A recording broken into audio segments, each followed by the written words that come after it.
So this must be like another low side port that's in the compressor that they bring out and terminate. Wasn't sure if what they did here, so I definitely went ahead of that. Let's see what happens. If this leaks, I'll be very sad.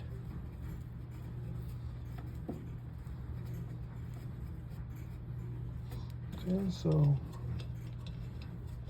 that should have pierced it. And you take off the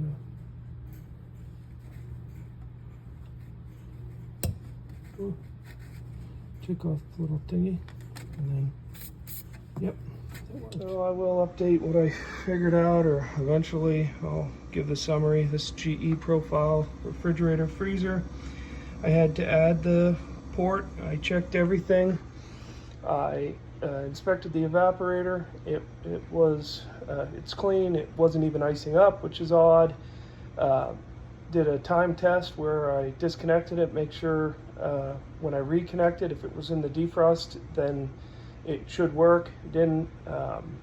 Ended up cleaning the coils, checking current draw on the compressor, and of course it was low, so it's pretty much unloaded, just plumb out of refrigerant. So I did get the piercer feeding, and I'm filling it up now.